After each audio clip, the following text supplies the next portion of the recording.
Welcome to the Untold Tales audio anthologies. Written by Dr. Jeffrey A. Robinson and narrated by Melissa Del Toro Schaffner. One last time. Professor Moriarty held the lantern in front of him as he hurried along the dark tunnel. He tried to be quiet, but the rattling of the items in his carpet bag and the rustling of his clothes seemed distressingly loud. Pausing to catch his breath, he listened to see if anyone was following him. Though he closed his eyes and concentrated, all he could hear was the beating of his own heart and the rasping of his breath. Damn that Sherlock Holmes, he thought. What was he doing here anyway?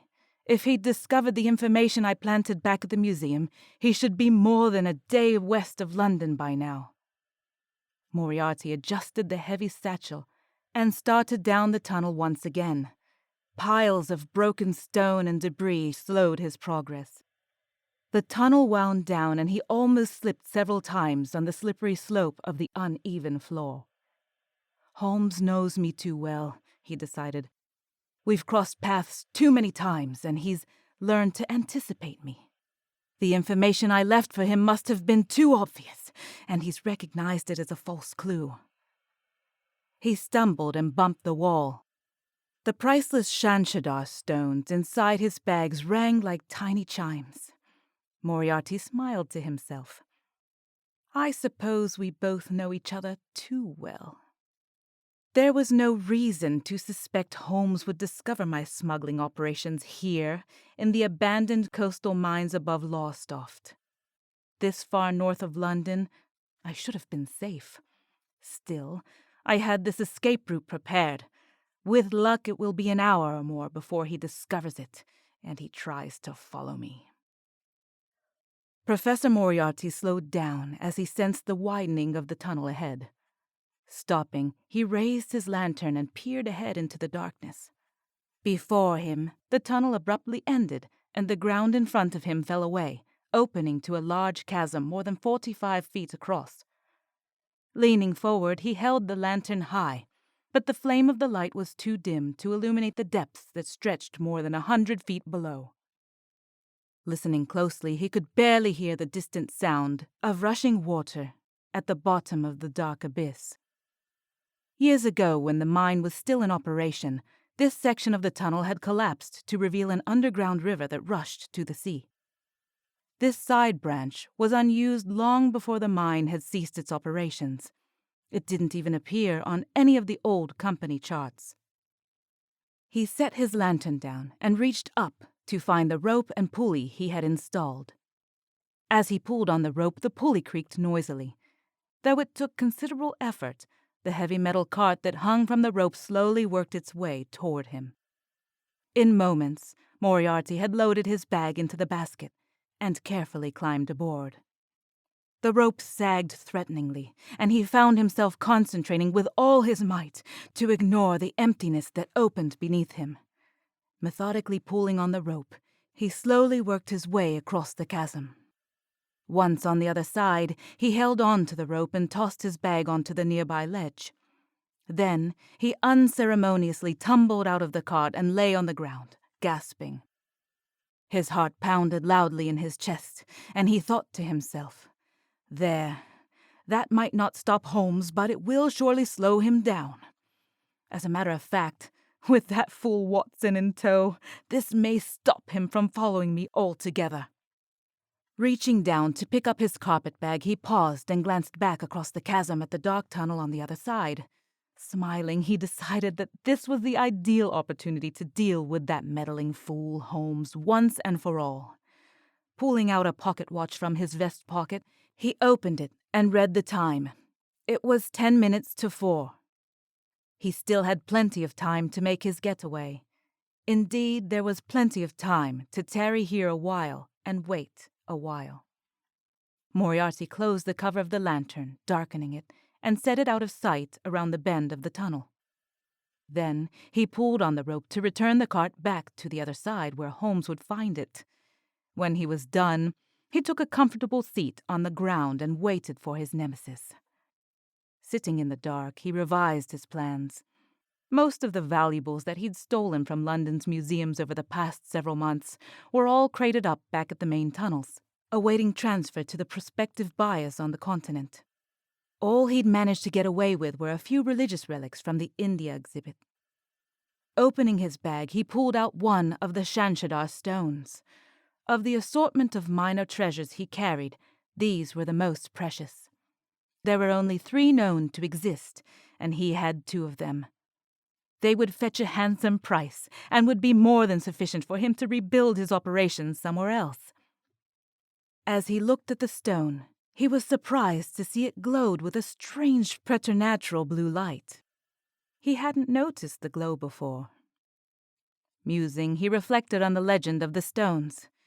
They were of an indeterminate origin, but legends about them went back more than 3,000 years. They purportedly had magical properties, and if others knew how, they could be used to alter reality, to unweave Mara's web. Mara, the Indian goddess of illusion, could allegedly create false images so real that they could even fool other gods. Her greatest illusion, of course, was supposed to be the world itself. This illusion, Mara's web, distracted mankind and blinded men to the true nature of reality. These stones were allegedly Mara's tears, and had been hidden for centuries and cherished as religious relics. Shoving the stones back into the bag and staring back at the tunnel opening opposite him, he thought, "Damn. Why does Holmes have to interfere with everything I do? Why doesn't he bother someone else? If he worked for Scotland Yard, I could understand, but his obsession with me seems personal." Even as he pondered the matter, however, he knew the answer. Holmes was as bored as Moriarty was, and there was really no one else capable of giving him a real challenge. As much as he hated the egotistical interloper, Moriarty had to admit he held a grudging respect for Holmes. No one else even came close to being a match for him. After about 10 minutes, a noise from the other side of the chasm attracted his attention. "I say, Holmes, is it much further? Why are we blundering down this dingy little tunnel anyway?" Moriarty smiled to himself. It was that fool Watson that Holmes always kept around. If Sherlock had any weakness, it was that idiot associate of his. "Because Moriarty was present when we arrived here at the mines. You saw his carriage outside, and you know he left his contact at the docks a mere hour ago. He can't be more than a few minutes ahead of us, and this is the only path he could have taken. Now hurry up, Watson, or he'll get away." Holmes sounded stressed, and nearly as frustrated with Watson's constant whining as Moriarty. Gloating, the professor sat quietly in the dark, and he waited for the right moments to come. "Ah, what do we have here?" said Holmes as he reached the end of the tunnel. Watson appeared with a lantern, and Moriarty's 2 pursuers were brightly silhouetted on the other side of the underground divide. An underground river, and a convenient conveyance, undoubtedly for Moriarty's escape. Moriarty heard Holmes tug on the rope, and the rusty pulley squeaked loudly. "Yes, the rope and supports are sound," Holmes said. "It should be adequate to hold us both. Quickly, Watson, get in the cart. I'll steady it for you." "What?" exclaimed Watson. "You want me to get in that flimsy little thing?" "Yes, and don't dawdle. Moriarty is getting further away every moment," Holmes replied. There was a grunting and groaning, presumably as Watson maneuvered his bulk into the cart.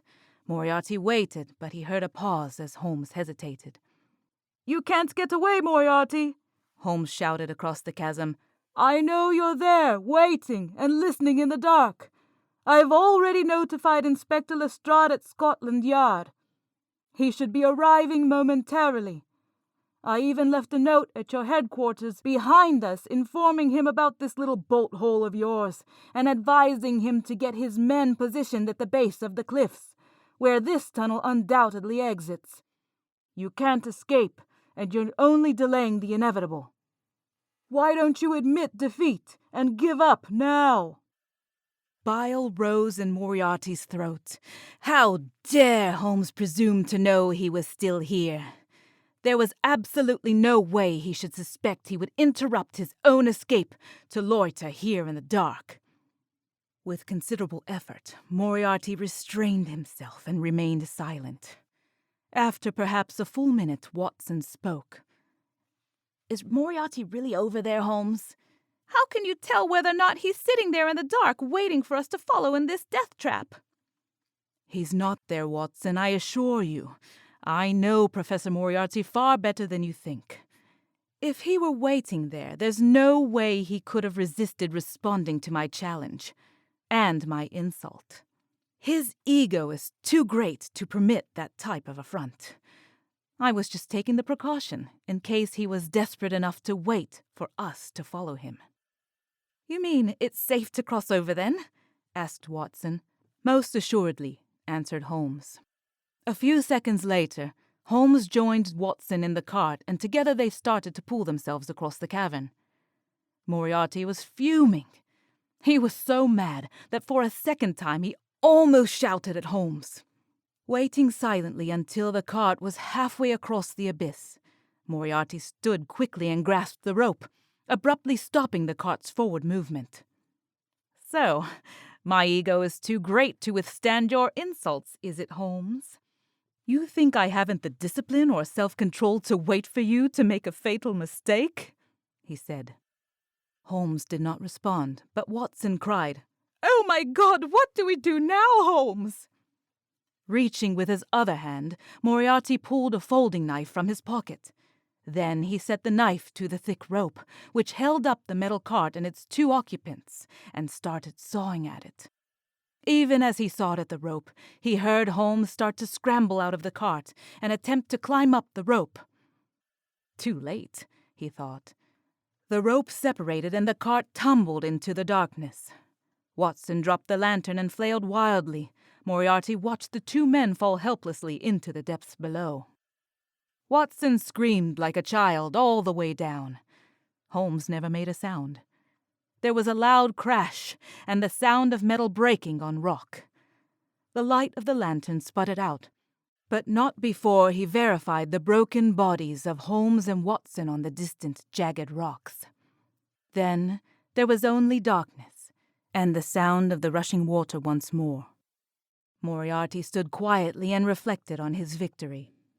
"At last," he thought, "Sherlock Holmes will never again bother me."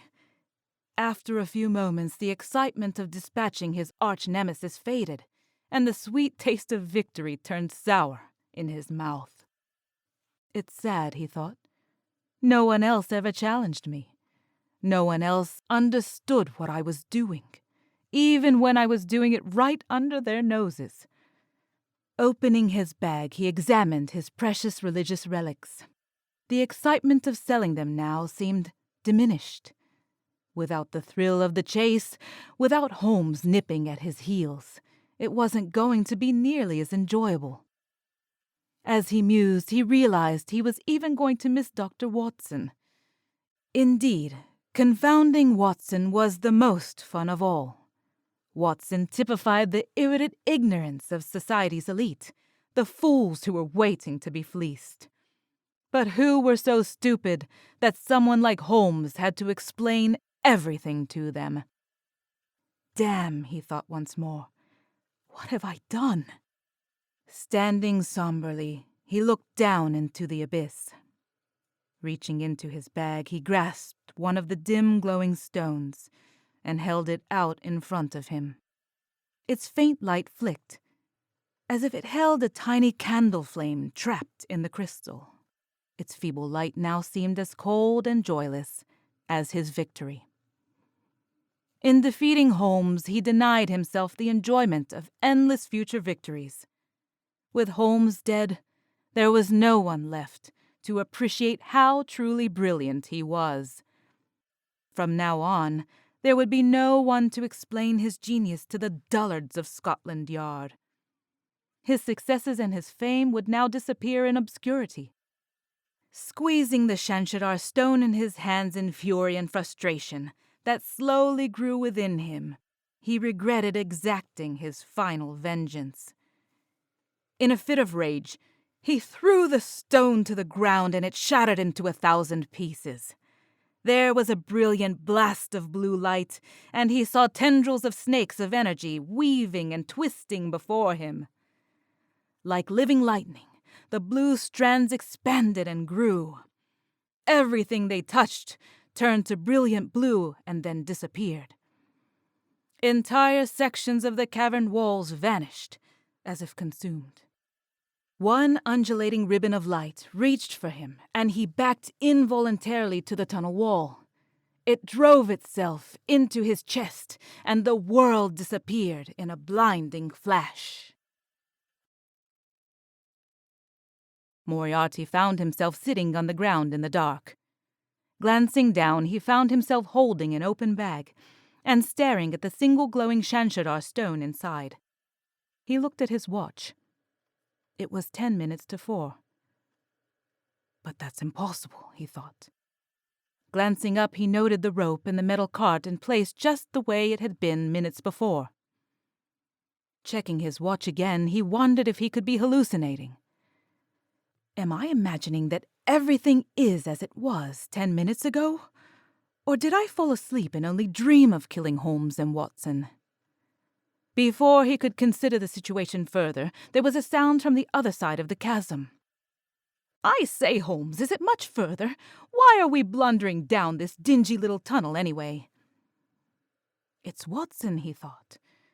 Everything's happening as it did before. It's happening all over again. Moriarty frowned and remembered the Shanshadar stone he'd broken. The stories about the stones said that they could alter reality and unweave Mara's web. Had he somehow gone back in time? Was reality replaying itself once more? He listened carefully, and sure enough, Holmes replied just as he had before. Because Moriarty was present when we arrived here at the mines. You saw his carriage outside, and you know he left his contact at the docks a mere hour ago. He can't be more than a few minutes ahead of us, and this is the only path he could have taken. Now hurry up, Watson, or he'll get away. Moriarty smiled. It was true. Events were replaying themselves. Reality had unraveled itself somehow and was reweaving itself into place once more. He'd been given the opportunity to re-experience the events of the past few minutes.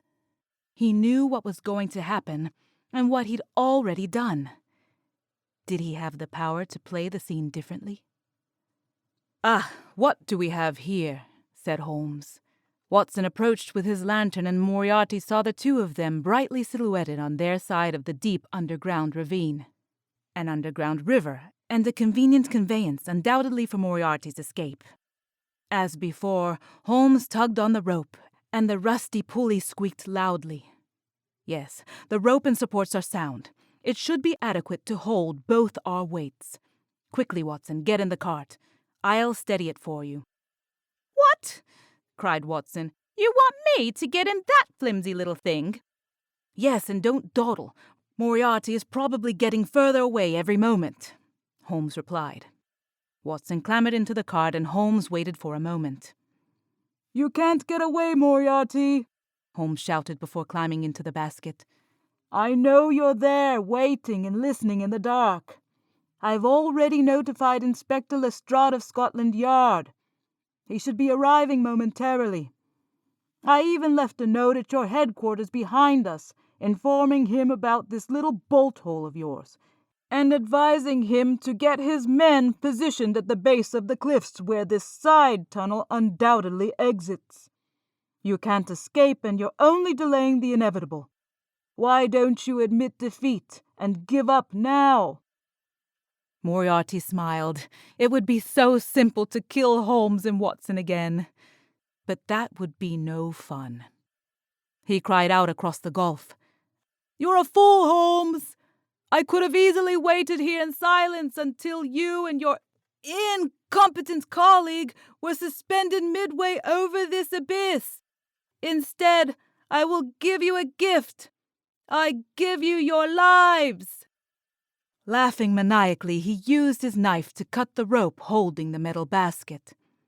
Watson scrambled frantically out of the cart and barely made it to safety on the ledge they had just left, landing heavily on the ground beside Holmes. just as the rope parted and the metal cart plunged into the darkness below. Crashing sounds echoed as the cart bounced off the cliff walls as it fell, finally landing with a distant splash in the unseen river far below. "You can't get away, you know," called out Holmes. "I will find you and catch you eventually." "Try if you wish, my dear Sherlock," replied Moriarty. "Indeed, I sincerely hope you will. Our paths will cross again, I promise. Until we meet, remember what a generous man I can be." Tipping his hat, Moriarty turned and hurried down the tunnel. When he was out of sight, however, he stopped to listen to the exchange between Watson and Holmes. "How could you tell he was over there, Holmes? How did you know he was sitting in the dark waiting for us?" "Elementary, my dear Watson," he said. "It's what I would have done." Turning quickly, Holmes headed back down the tunnel from which they'd come. Calling back over his shoulder, he shouted, "Hurry, Watson! We must get back and explain everything to Inspector Lestrade before Professor Moriarty gets away. We may still have a chance to catch him." Moriarty grinned silently, picking up his lantern from where he'd placed it earlier. He opened it, the dim light illuminating the tunnel exit that led to the base of the cliffs along the coast, where a small boat waited. As he hurried down the narrow subterranean passageway, Professor James Moriarty reached into his bag and gently touched the remaining Shanshadar stone. "Yes," he thought to himself, "Holmes and I will meet again someday, and we will have at least one last time together." Thank you for listening. We love our listeners, fans, and patrons. If you loved what you heard, please like and subscribe to our audio anthology, and consider visiting our Patreon site at www.patreon.com/Melissa Del Toro voiceover. If you'd like to read more of the stories in the Untold Tales series, not narrated here on our podcast, you can find Jeff's books on Amazon.com in paperback and Kindle format. The links for all of this information are conveniently listed in this episode's show notes. Thank you and have a wonderful day.